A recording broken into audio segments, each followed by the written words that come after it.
شرک کرتے ہیں وہ کیا ہے؟ اللہ کے حکام کو ضائع کرنے والوں میں سے ہو جائیں گے۔ تو ایسے کام مت کرو، پیغمبر صلی اللہ علیہ وسلم کو اللہ تعالیٰ بتا رہے۔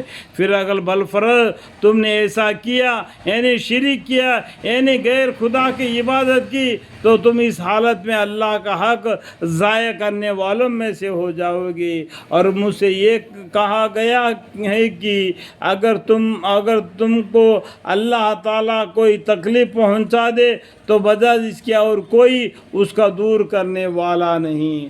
جو تکلیف اللہ کی طرف سے آتی ہے وہ اللہ ہی اس تکلیف کو دور کرتا ہے۔ اللہ سے دعا ہے، یا اللہ ہمارے تکلیفوں کو تو جانتا ہے، ہمارے جسم میں کیا تکلیف ہے تو جانتا ہے، ان تکلیفوں کو دور فرما دے، آمین۔ اور اگر وہ تم کو کوئی راحت پہنچانا چاہے تو اس کی فضل کا کوئی ہٹانے والا نہیں۔ یا اللہ تیری فضل ہم پر عطا فرما، خاص کر کے ہمیں شوگر کی بیماری، چمڑے کی بیماری اور جسم کی تمام بیماریوں سے ہمیں تندرستی عطا فرما، تندرستی عطا فرما۔ اور اگر وہ تم کو کوئی راحت پہنچانا چاہے تو اس کے فضل کا کوئی ہٹانے والا نہیں، بلکہ وہ اپنا فضل اپنے بندوں میں سے جس پر چاہیے منزول فرمائے، اور وہ بڑے مغفرت اور رحمت والا ہے۔ اللہ تعالیٰ بڑے مغفرت کرنے والے ہیں اور بڑے رحمت کرنے والے ہیں۔ آپ یہ بھی کہہ دیجیے کہ اے لوگو، تمہارے پاس دین حق تمہارے رب کے طرف سے بدلیل پہنچ چکا ہے۔ اے لوگو، مسلمانوں نے ہی کہا، اے لوگوں کہا، سبھی لوگوں کے لیے قرآن ہے۔ اے لوگو، تمہارے پاس دین حق، یہ قرآن تمہارے رب کے طرف سے بدل پہنچ چکا ہے۔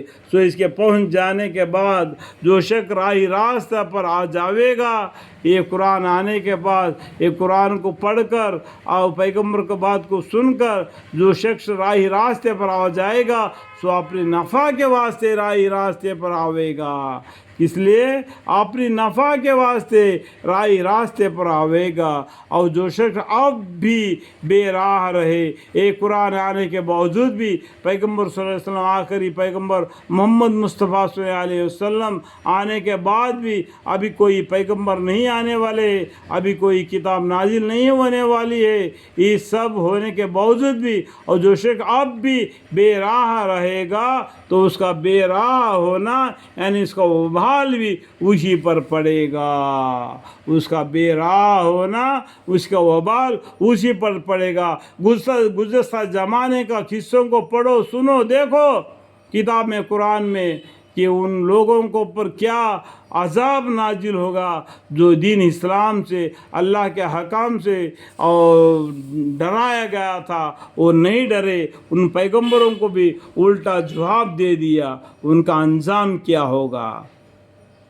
تو اس کا بے راہ ہونا یعنی اس کا وبال بھی اسی پر پڑے گا۔ اور تم پر کچھ بطور ذمہ داری کے مسلط نہیں کیا گیا، پیغمبر صلی اللہ علیہ وسلم بولتے ہیں، اور میں تم پر کچھ بطور ذمہ داری کے مسلط نہیں کیا گیا، اللہ کے حکام کو تمہارے کانوں تک پہنچا دینا، تبلیغ کرنا، اللہ کی طرف بلانا، توحید کی طرف بلانا، یہ کام تو کر دیا۔ کسی پر زبردستی سے اس کے ہاتھ پکڑ کر لے جا کے مسجد میں نماز نہیں پڑھا سکتے، کیونکہ اس کا دل ہی نہیں جھکتا ہے، تو اس کو کیا حالت ہے؟ مسلط نہیں کیا گیا ذمہ داری کے۔ اور آپ اس کا اتباع کرتے رہیے، جو احکام خداوندی آپ کے پاس آتی ہے اس کا اتباع کرتے رہیے، جو کچھ آپ کے پاس وہی بھیجی جاتی ہے، اور ان کے کفر و ایذا پر صبر کیجئے، صبر کیجئے۔ صبر کرنا بڑے ہمت کے کاموں میں سے ہے، یہاں تک کہ اللہ تعالیٰ ان کا فیصلہ کر دیں گے، اور وہ سب فیصلہ کرنے والوں میں اچھا فیصلہ کرنے والے ہیں، اچھا فیصلہ کرنے والے اللہ تعالی۔ واتبع ما یوحى الیک واصبر حتی یحکم اللہ وهو خیر الحاکمین۔ الحمدللہ رب العالمین۔